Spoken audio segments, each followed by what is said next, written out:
इस कक्षा का हम समापन करते हैं। धन्यवाद। योग श्रेष्ठ जीवन का आधार।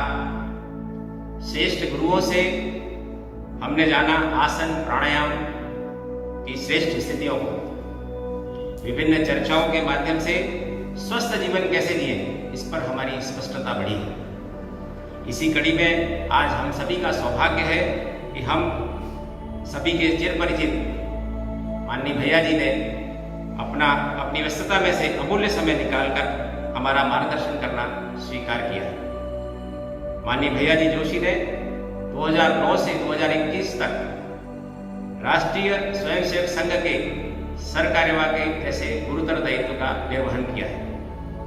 आप सभी की जानकारी के लिए सरकार्यवाह संघ में संवैधानिक सर्वोच्च दायित्व है। संघ के सेवा कार्यों से हम सभी भली परिचित ही हैं। आपने पूर्व में अखिल भारतीय सेवा प्रमुख का भी दायित्व निर्वहन किया है।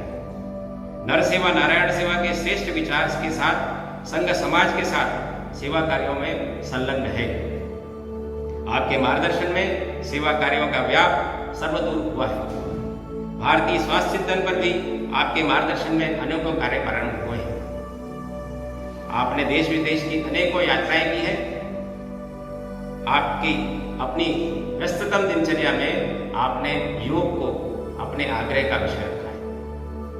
आज हम सभी आपके पाथेय से लाभान्वित होंगे।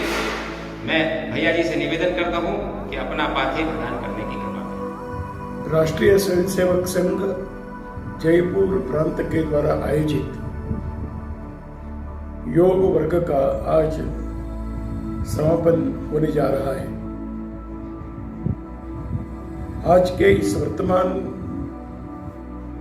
कालखंड में जिस प्रकार की कठिनाइयों से केवल भारत ही नहीं तो सारा विश्व उस संकट से गुजर रहा है, स्थान स्थान पर इस संकट से मुक्ति के लिए विभिन्न प्रकार के प्रयास आज हो रहे हैं। लेकिन इन सब प्रयासों की मर्यादाओं को हम समझते हैं। भारत के मनुष्यों ने बहुत भिन्न भिन्न प्रकार के चिंतन और प्रयोग करते हुए एक अष्टांग योग इस पद्धति का विकास किया। यह रोगग्रस्त व्यक्तियों के लिए चिकित्सा अथवा उपचार पद्धति के रूप में नहीं है, तो मनुष्य जीवन भर स्वस्थ रहे, सभी प्रकार का विकसित होते हुए और एक आनंद सुख का अनुभव व्यक्ति ले, इस प्रकार की जीवन शैली और भारत के मनुष्यों ने हम सबके सामने रखी। और भारत का समाज, इस देश में रहने वाला सामान्य से सामान्य व्यक्ति से लेकर बड़े से बड़े महान व्यक्तियों तक, जिन्होंने इस सिद्धांत को, इस पद्धति को समझकर अपने जीवन में आचरण का अंग बनाया, वह निश्चित रूप से जीवन के अंत तक प्रसन्न रहे, सुखी रहे, यही हमारा इतिहास बताता है। और इस दृष्टि से हमने इस योग विषय की तरफ देखना चाहिए। मनुष्य का जो विकास होता है तो पंचकोशात्मक विकास की दृष्टि भारत में रखी गई। उसका प्राथमिक स्तर यह पंच महाभूतों से निर्मित शरीर है। शरीर यह रोग मुक्त रहे, स्वस्थ रहे, सब प्रकार की प्रतिकूलता में अपने आप को सुरक्षित रखे। इसलिए इस पंच महाभूतों के द्वारा प्राप्त शरीर को ठीक रखने के लिए व्यायाम, आसन इत्यादि का मार्ग बताया गया है। लेकिन यह शरीर केवल स्वस्थ रहे इतना पर्याप्त नहीं होता है।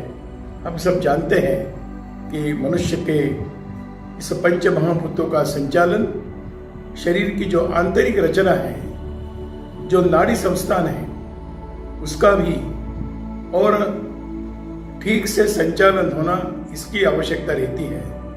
और इसलिए आसन यह शरीर को ठीक रखने के लिए है, लेकिन ये जो प्राण संचार की अंदर की रचना है, उसको ठीक रखने के लिए शरीर के द्वारा बाह्य शरीर से होने वाले आसन पर्याप्त नहीं, तो यह सारा प्राणवायु का, प्राण का संचालन भी ठीक रहे, इसलिए योग विषय की तरफ ध्यान दिया गया। प्राणायाम नित्य नियम, श्वासोश्वास से जुड़े हुए सब प्रकार के व्यायाम, यह व्यक्ति के इस नाड़ी संस्थान को और ठीक रखने के लिए, स्वस्थ रखने के लिए आवश्यक है। इसलिए आसन, प्राणायाम यह जुड़कर जब होता है, तब शरीर पूर्ण रूप से स्वस्थ हो सकता है।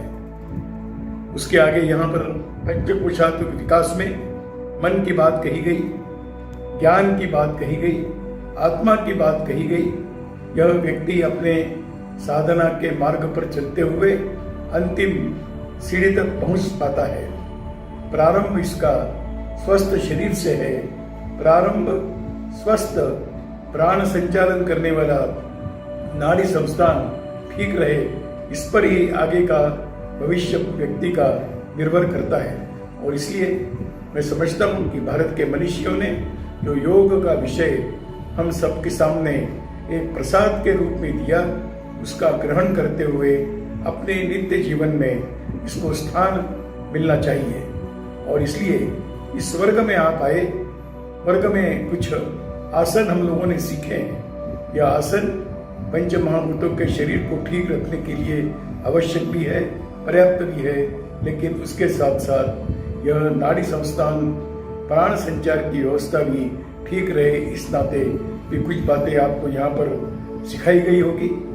मैं आप सबसे अनुरोध करता हूँ कि यह नित्य अपने जीवन का हम अंग बनाएं, अपनी नित्य दिनचर्या में इसको महत्वपूर्ण स्थान दें। सब प्रकार के प्रतिकूलताओं में भी इसके प्रति हम प्रतिबद्ध रहे, इसी से आपका भविष्य उज्जवल हो सकता है। आप सबको मेरी शुभकामनाएं।